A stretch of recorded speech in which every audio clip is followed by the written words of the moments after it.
सभी महानुभावों को जय श्री कृष्ण। आज कुछ ऐसे तात्कालिक विषय पर हम लोग चर्चा करने वाले हैं। अभी समाचार के माध्यम से आप सभी लोग आयुर्वेद और एलोपैथिक को लेकर के एक घमासान युद्ध का माहौल बना हुआ है। आयुर्वेदा का भारतीय सनातन संस्कृति जो मूल रूप से वेदोक्त है और वेदों से उत्पन्न शरीर की प्रकृति के साथ में औषधियों के द्वारा उससे रोग की निवृत्ति के लिए और रोगों को जड़ से ख़त्म करने के लिए आयुर्वेदा का सिर्फ भारत में ही नहीं अपितु पूरे विश्व में व्यापक रूप से एक बहुत बड़ा योगदान है। आयुर्वेदा के ऊपर बड़ी बड़ी यूनिवर्सिटीज़ देश विदेशों में रिसर्च प्राय कराती रहती हैं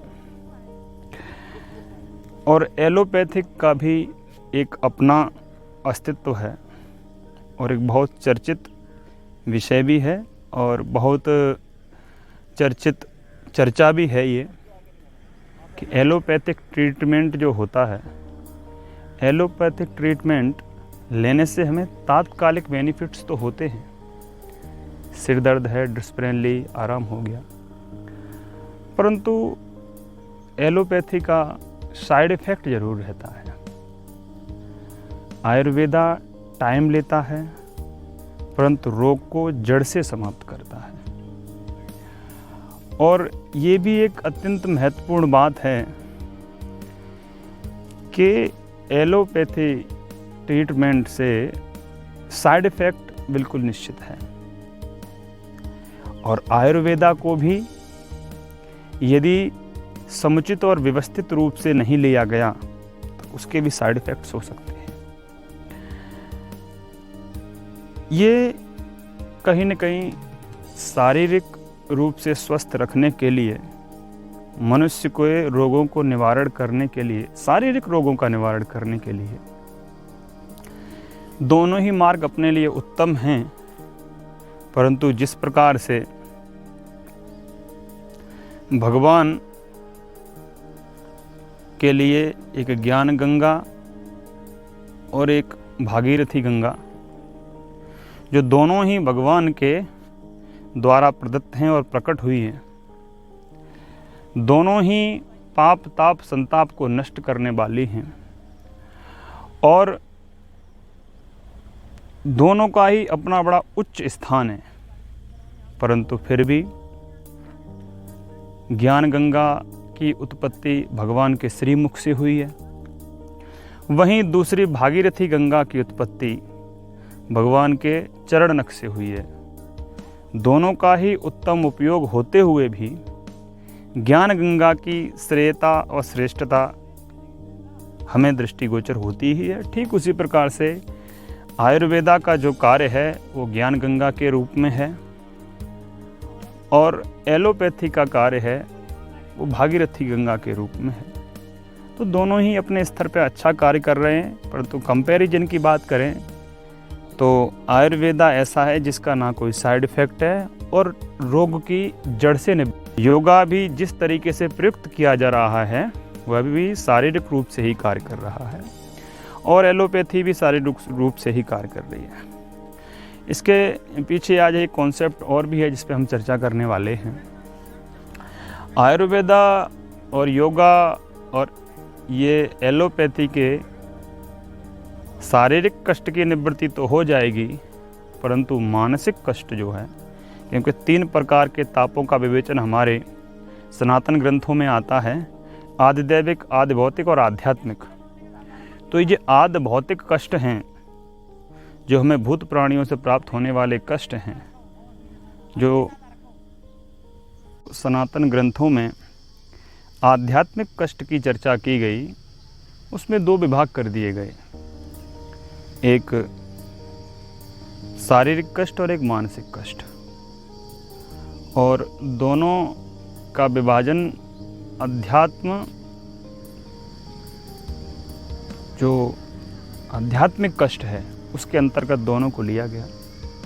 तो शारीरिक कष्ट की निवृत्ति इन दोनों मार्गों से हो सकती है, परंतु जब हम शारीरिक के साथ साथ मानसिक कष्ट की निवृत्ति की चर्चा करेंगे, क्योंकि हम किसी भी क्षेत्र में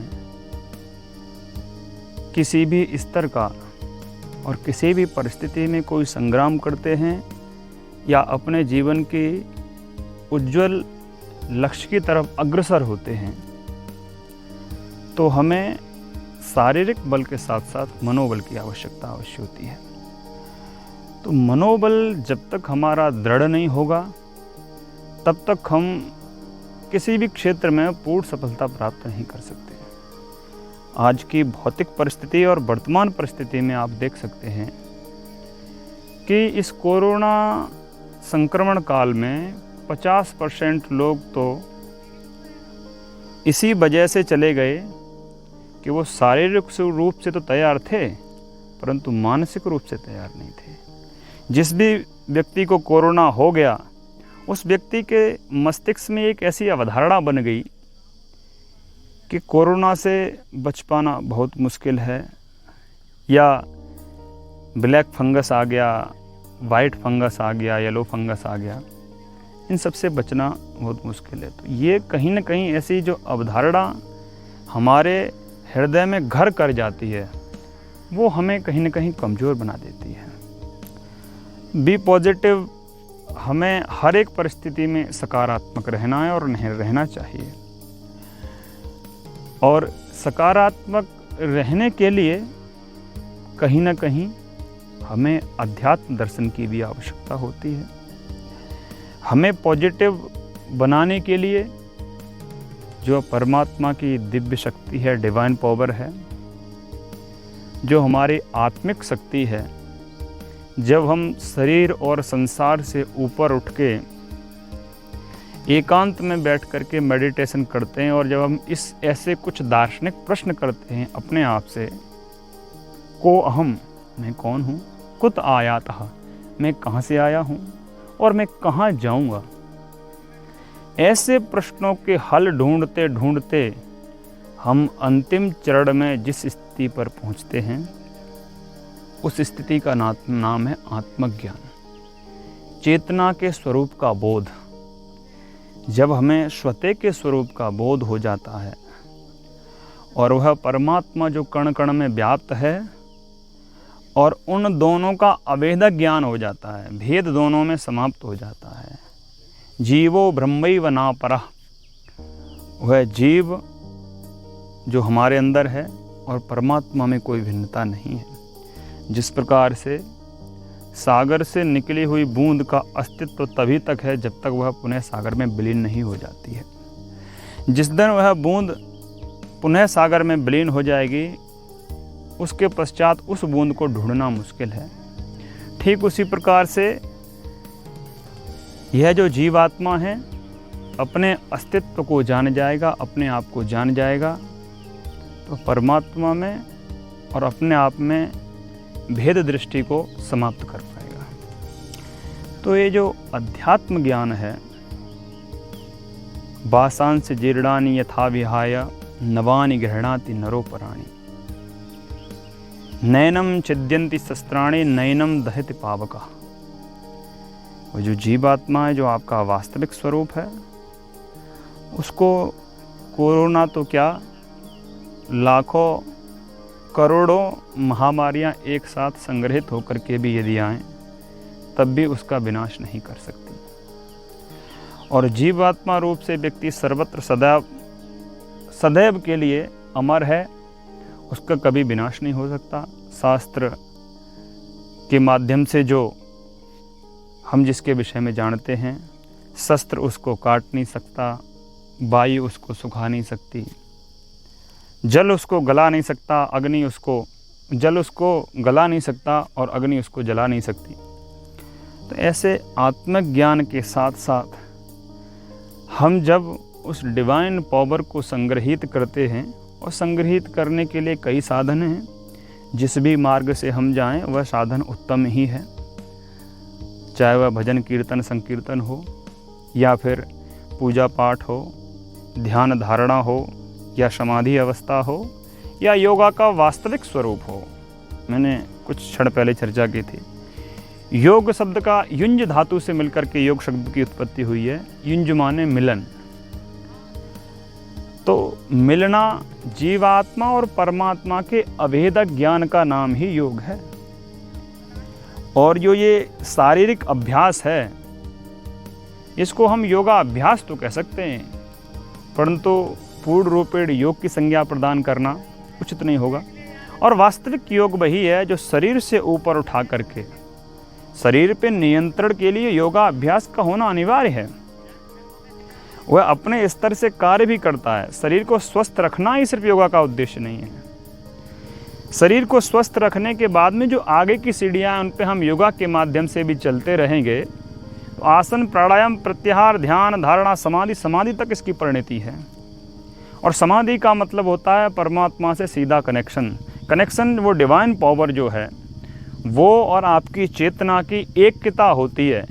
और जिस प्रकार से ब्रह्म पूरे संसार में व्याप्त है, कण कण में व्याप्त है, व्यापक रूप से व्याप्त है, जब अपनी चेतना का आधान हमें इस प्रकार से होने लगे कि मैं ही समस्त संसार में व्याप्त हूँ, व्यापक रूप से हूँ, ये ज्ञान की परिणति है, ये समाधि अवस्था है। जो भी हमें प्राप्तव्य है, जो भी हमें प्राप्त हुआ है, या जो भी होने वाला है, या जो हो चुका है, वह सब क्षणिक है, कुछ ही क्षण तक रहने वाला है। शरीर, सुख, संपत्ति, सारी चीज़ें। तो ऐसा ज्ञान जो वास्तविक है, जो शाश्वत है, जो निरंतर रहने वाला है, ऐसे परमात्मा का ज्ञान होने से हमारे अंदर निर्भयता प्राप्त होती है, किसी भी परिस्थिति से गुजरने की सामर्थ्य प्राप्त होती है, और परमात्मा का सामीप्य प्राप्त होता है। और व्यक्ति कभी भी जीवन में अपने आप को अकेला महसूस नहीं करता है, चाहे उसके साथ में उसके सगे संबंधी हों या ना हों। एक बात कह करके मैं अपनी वाणी को विराम दूंगा। अभी कुछ समय पहले एक फ़ोटो वायरल हुई थी, तो उसमें देखा गया था कि एक सज्जन संत दिखाई दे रहे हैं, और संत अंतिम समय में माला का जाप कर रहे हैं, और वो कोरोना से संक्रमित हैं, और उनके ऑक्सीजन लगी हुई है। ऑक्सीजन लगाने के पश्चात भी वह पद्मासन पर बैठ करके अपना जो नित्य कर्म है उसको कर रहे हैं। सोचिए, जो मरणासन्न अवस्था में हैं, उस संत महापुरुष को ये ज्ञान हो चुका है, ये बोध हो चुका है कि ये शरीर अनित्य है, यही छूटने वाला है। उसको उस समय भी भय नहीं है। और वो फोटो जो वायरल हुई, वो एक बड़े सुप्रसिद्ध संत थे, और आज वह जीवित हैं और सकुशल रूप से पुनः संसार समाज की सेवा कर रहे हैं। हम लोग भी अपनी मेंटलिटी को, अपने मनोबल को दृढ़ रखेंगे, और अध्यात्म ऊर्जा के साथ में अपने पूर्ण मनोबल के साथ यदि कार्य करेंगे, तो कोरोना जैसी हजारों लाखों महामारियां हों, सबसे हम विजयी प्राप्त होंगे, अपने आप को सबसे ऊपर उठ के देखेंगे। इसी संदेश के साथ सभी को जय श्री कृष्णा, सभी को प्रणाम। मेरी आशा है सभी लोग स्वस्थ रहें, और परमात्मा से प्रार्थना भी है कि आप सभी लोगों के जीवन में मंगल कामना प्रदान करें। जय श्री कृष्णा।